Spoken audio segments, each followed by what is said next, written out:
Doctora, ahora sí se Mm, me escucha. no tiene otra forma de compartir.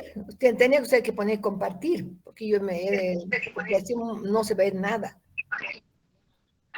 Ay, sí, sí, sí.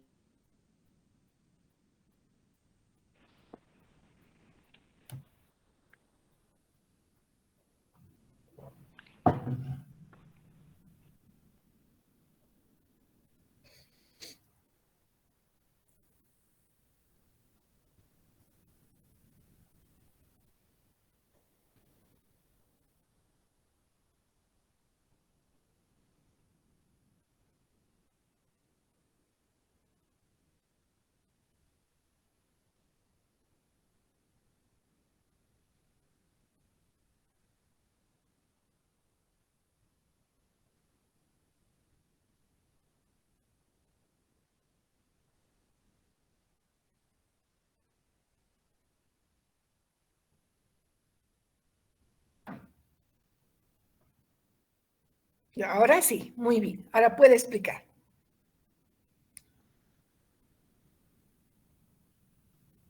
Bueno, eh, Perdió la imagen otra vez. Y ahora sí. para poder el índice de acidez, tenemos que llegar a aplicar la fórmula la cual nos ha indicado, que es en litros que vamos a llegar a utilizar el de titular por lo que es la concentración que está normal y pues factor que es 56 dividido entre la masa de la droga, lo cual nos sale 0,93 3 miligramos de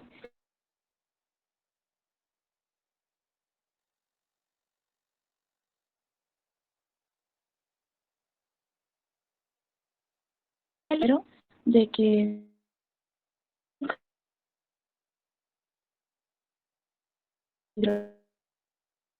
concentración y 0,1 que ahí hay un error por el factor por 56 entre las masas que es 2 gramos, lo cual nos va a salir 4,2 miligramos de hidróxido de potasio por gramo de aceite.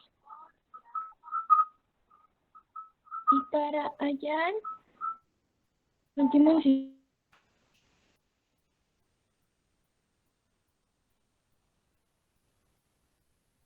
No se escucha.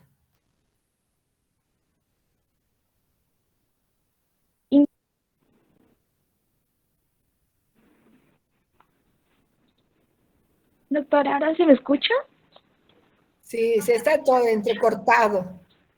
Pero ya, bueno, ya hemos visto, está bien su procedimiento, ¿ya? Está bien. Entonces, ya le voy a poner sus puntos, por favor.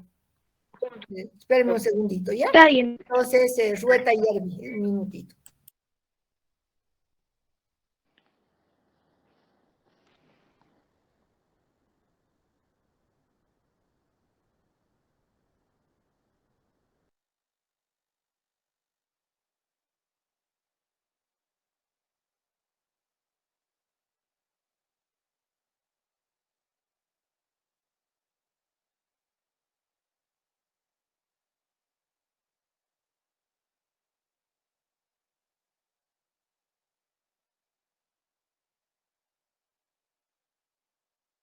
Bueno, el ejercicio era muy simple, ¿no? Porque una trampita prácticamente era el mismo que yo les había explicado, pero era importante que ustedes lo vuelvan a hacer, ¿no? Por sí mismos.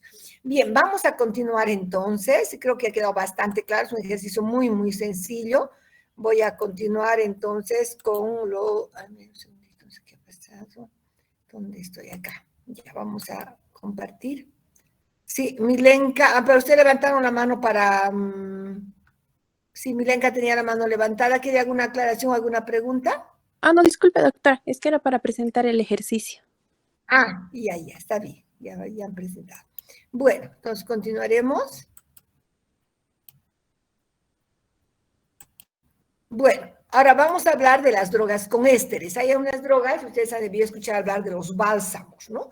los bálsamos que son muy utilizados desde épocas antiguas, los bálsamos de las plantas. Normalmente estos bálsamos no son pues productos normales, sino que se producen cuando la planta sufre un daño, por ejemplo, ¿no? Entonces, pero lo interesante es que estas sustancias que produce la planta como respuesta a un daño tienen propiedades terapéuticas. Entonces, nosotros vamos a hablar ahora como ejemplo de drogas con ésteres que además son compuestos aromáticos.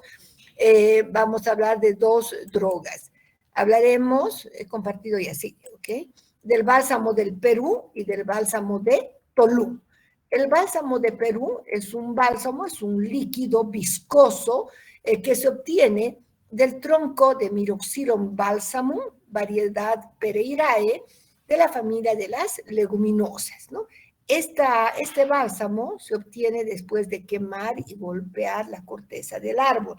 Es bien interesante el procedimiento, les voy a mostrar el video de cómo lo hace.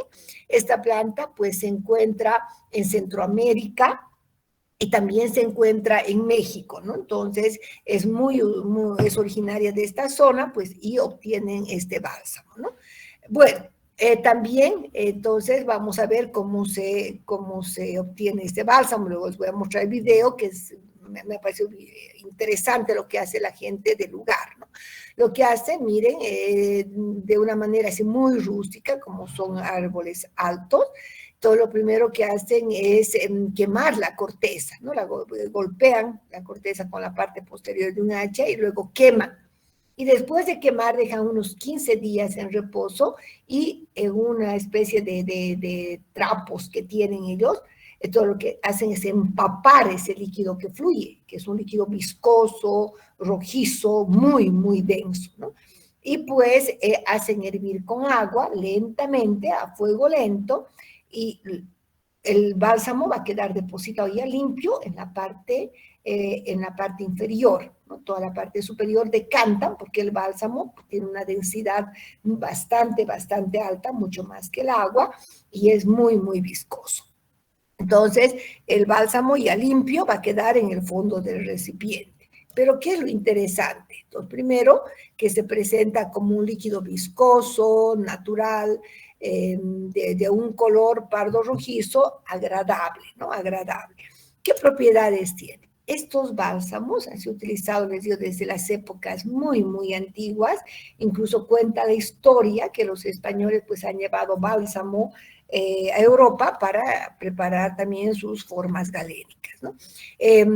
Antes hablamos de los componentes, va a tener ésteres balsámicos. Uno de ellos son los ésteres aromáticos, como el cinamato de bencilo. Recuerden que el ácido cinámico es un ácido orgánico aromático, ¿no? Entonces, el cinamato de bencilo representa de un 56 a un 66%, y luego tiene resinas en un 28%, que es lo que le va a dar una alta viscosidad. ¿Qué usos tienen? Con usos como antiséptico, y también se utiliza como parasiticida. Entonces, normalmente en las heridas infectadas ponen como una especie de cataplasma este bálsamo, ya que tiene esas propiedades antibacterianas, ¿no? Y también se ha visto que tiene propiedades para eliminar los parásitos.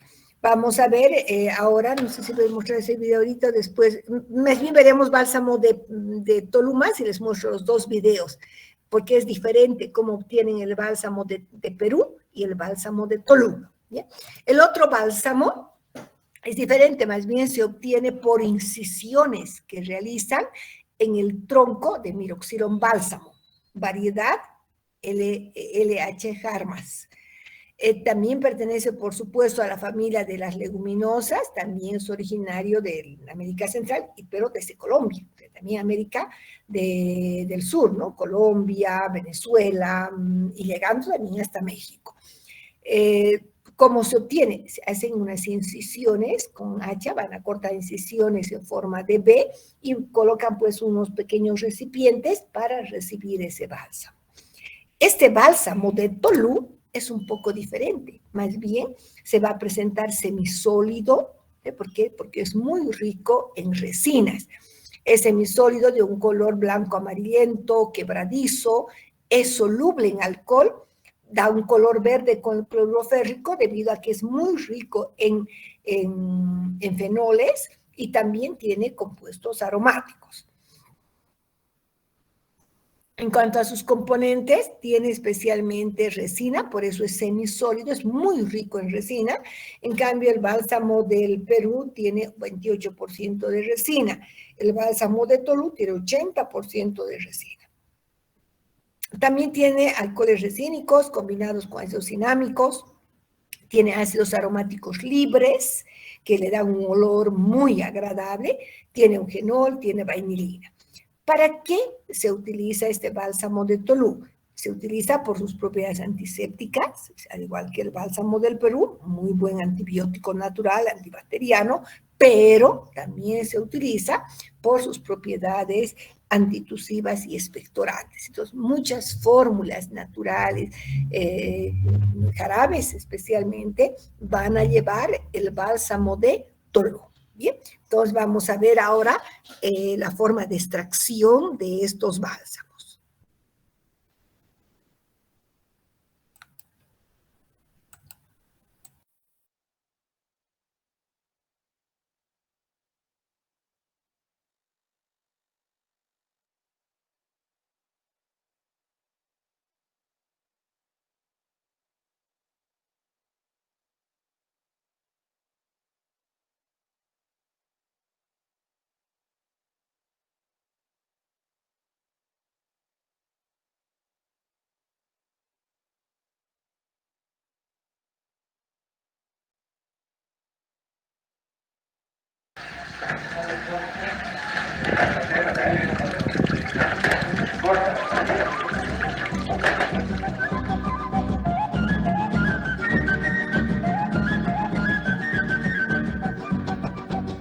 El bálsamo es una de las plantas de la cual el humano puede aprovechar desde las raíces hasta las hojas.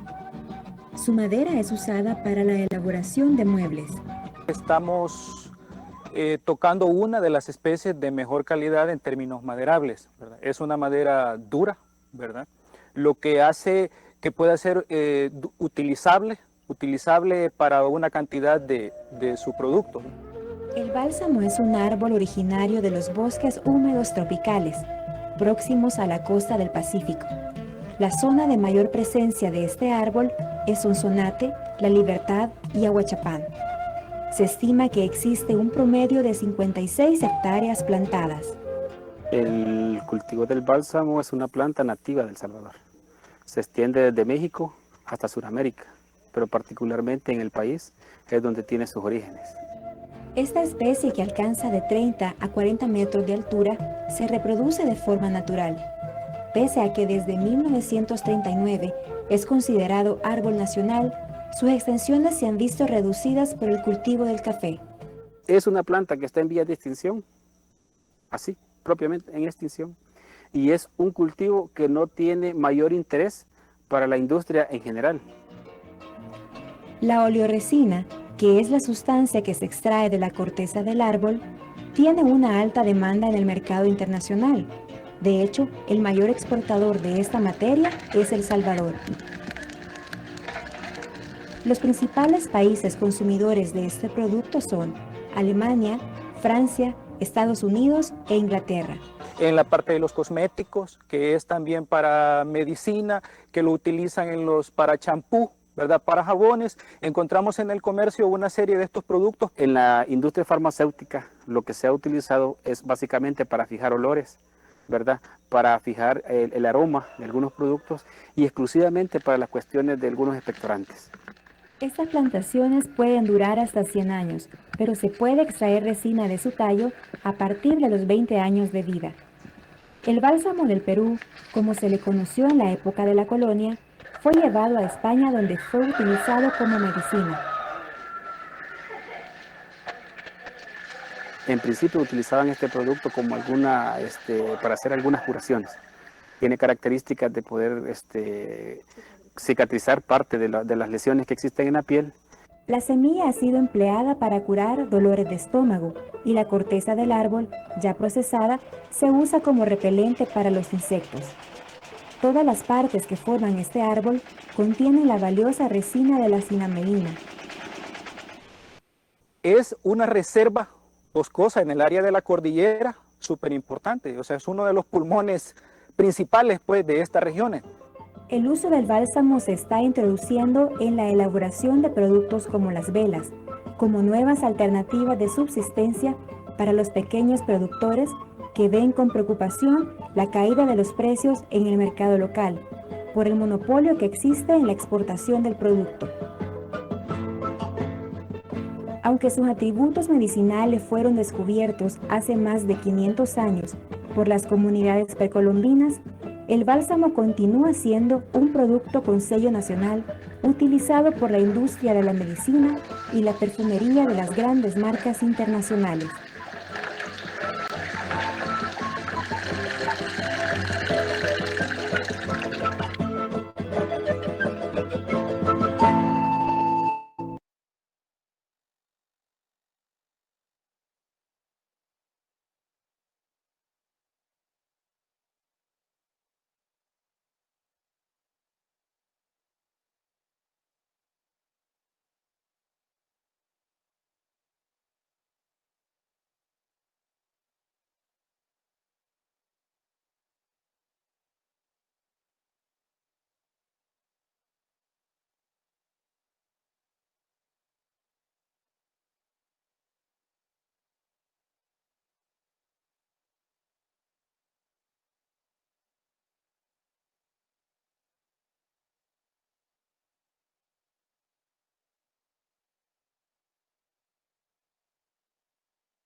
Compartir otro video que es bien cortito sobre el bálsamo de Tolú, más que todo ese procedimiento, ¿no? De la obtención.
Han podido ver, ¿no? El siguiente video cómo es diferente. En el caso del bálsamo Tolú tienen que quemar, entonces lleva a quemar siempre una parte y esperan 15 días para recolectar. En este caso no, hacen el corte en forma de B, que se ha podido ver con el machete, y ponen unos pequeños recipientes para recibir. Y si ustedes han visto a detalle el video, se ve como el bálsamo, si bien su recipiente es negro, es ligeramente amarillo, ¿no? Y bien viscoso, porque eso es ya semisólido que se presenta, ¿no? Y después ya seca un poquito más, ya se presenta en trozos semisólidos. Esa es la característica del bálsamo de Tolunto. La forma de extraer, primero, que se obtiene de dos variedades diferentes, y en segundo lugar, que también la presentación es diferente. El bálsamo de Tolú es mucho más seco, es más semisólido, porque es más rico, más bien en resinas, ¿ok? Bien, vamos a continuar entonces. Ay, no era esto. Espérenme un segundo.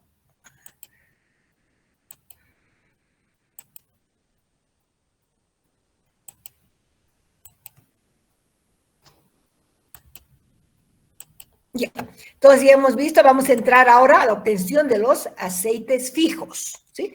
Cuando yo hablo de un aceite fijo, me refiero a un triacilglicérido, muy diferente cuando hablamos a un aceite esencial. Químicamente son moléculas muy diferentes, ¿no? Un aceite, eso es muy diferente, un aceite fijo de un aceite esencial. Los aceites fijos son triacilglicéridos, ¿no? Son triacilglicéridos. En cambio, un aceite esencial es simplemente son compuestos orgánicos volátiles, ¿bien? Entonces, para la obtención de los aceites fijos, en realidad tenemos dos métodos, el método de expresión o presión y el método por disolución en solventes. Ahora, sin embargo, el tratamiento previo es muy importante. Siempre se debe lavar la materia prima, en algunos casos hay que quitar la corteza, si tiene una corteza muy dura. Si voy a trabajar a partir de frutos, debo eliminar semillas, ¿no? Pero la mayoría de los aceites, la mayoría de los aceites fijos se obtiene más bien de semillas, ¿no? Muy bien, entonces vamos a ver estos dos métodos, el método de expresión y el método por disolventes. Comenzaremos por el método de presión o expresión. En estos casos, después de haber hecho ese tratamiento preliminar, es muy importante el calentamiento previo, porque normalmente las semillas deben ser calentadas, que puede ser en el mismo extractor, las planchas pueden calentarse, porque el hecho de calentar la materia prima entre 90 a 100 grados va a producir el fraccionamiento de las estructuras celulares, va a debilitar, va a fraccionar algunas estructuras celulares y va a facilitar la recuperación del aceite. Cuando se hacen calientes, mejor.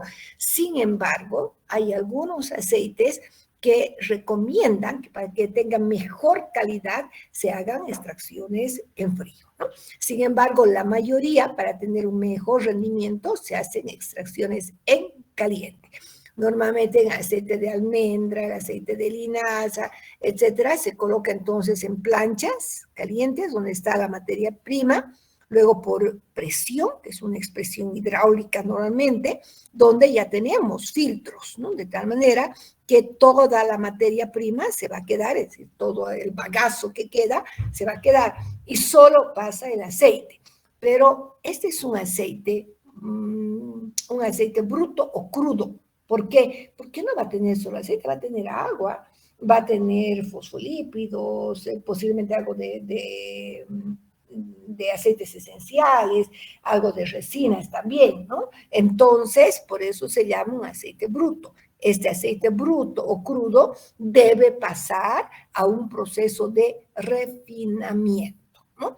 Bien, ahora, normalmente esta torta o pasta que queda puede tener dos destinos. En muchos casos va a ir al alimento del ganado, al alimento de animales, pero por otra parte se puede utilizar esta torta o pasta residual para continuar la extracción con solventes.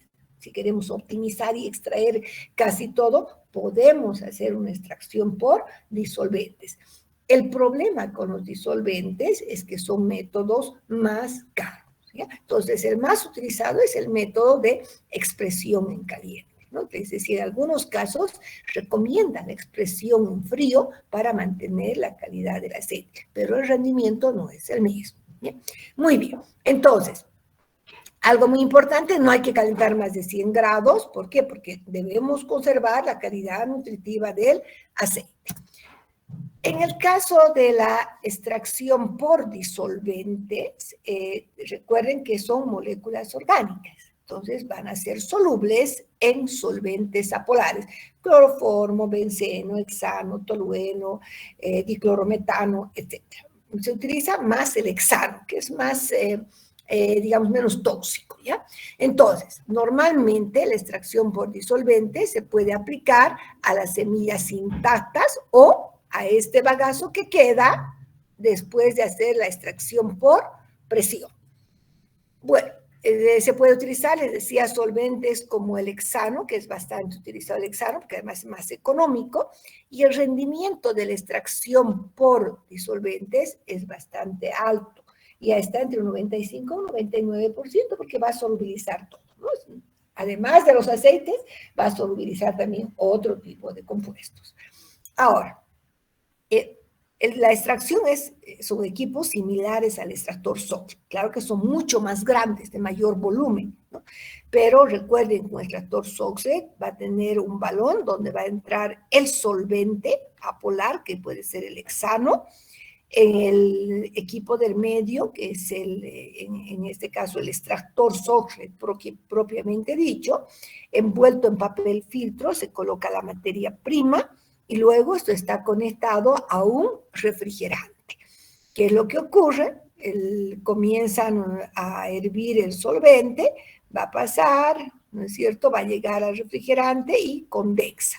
Y va a comenzar a estar en contacto con la materia prima, solubilizando a temperatura neutra, o sea, no es una temperatura alta, va a ir solubilizando todos los compuestos solubles en el solvente apolar. Posteriormente llega a un límite y hace lo que se denomina sifonamiento, es decir, el líquido va a volver nuevamente al balón. Otra vez el solvente se evapora, se condensa y continúa con este proceso de extracción, normalmente unas 3 horas, que llegamos al agotamiento prácticamente de la materia prima.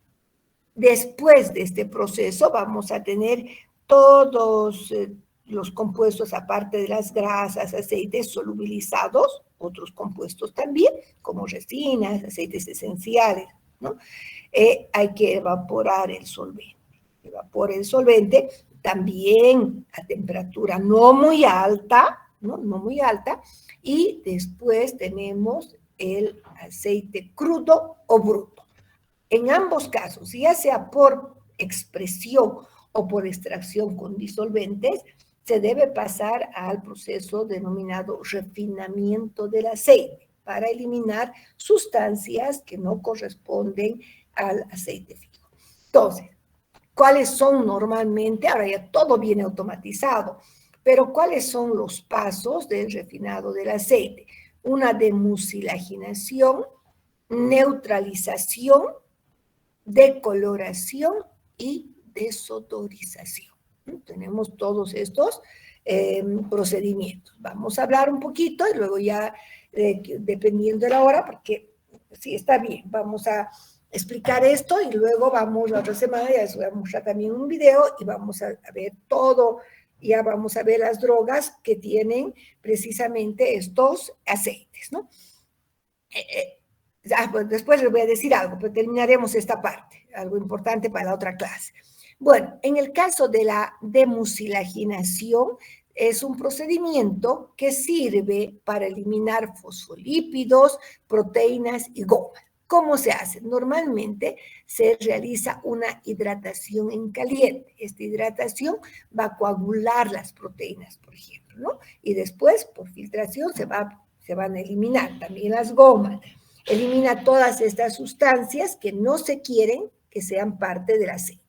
Luego pasamos a la neutralización. Muchos aceites, especialmente aquellos que son de frutos, tienen un índice de acidez muy alto. Entonces, hay que neutralizar.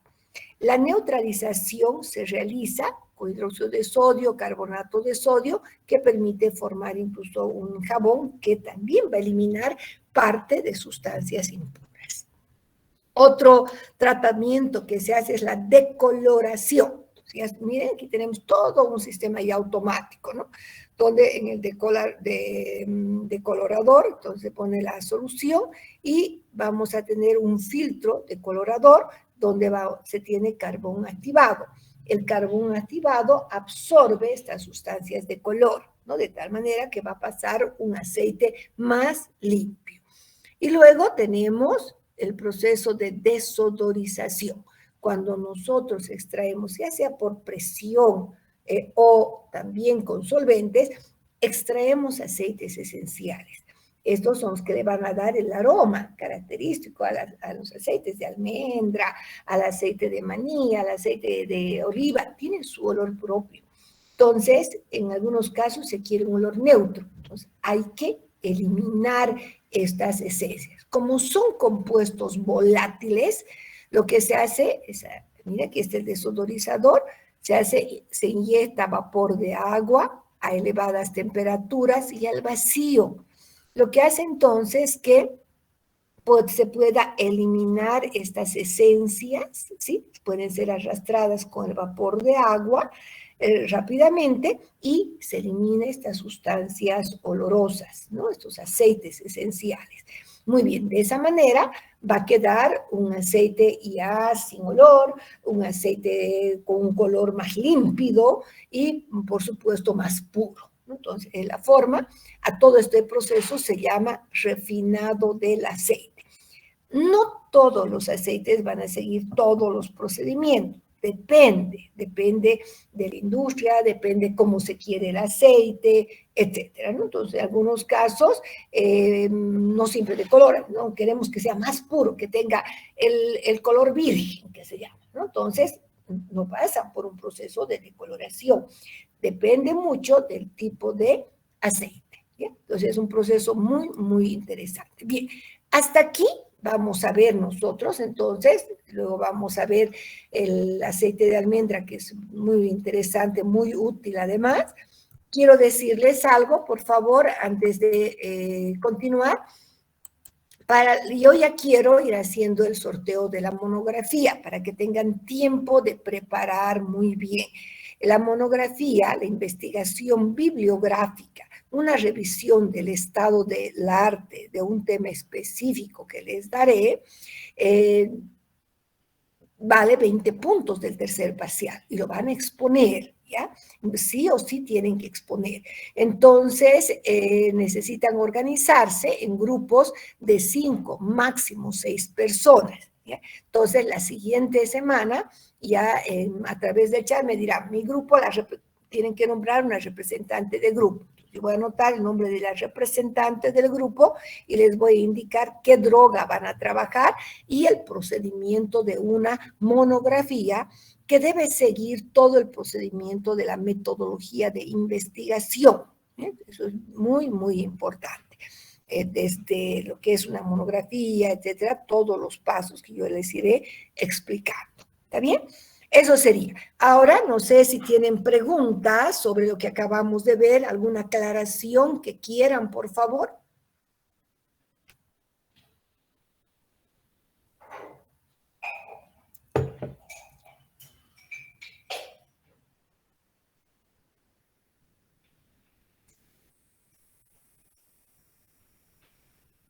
Ya, a ver, lo que algo comentarles, que ya les he estado diciendo, sus notas están muy, muy bajas, ¿no?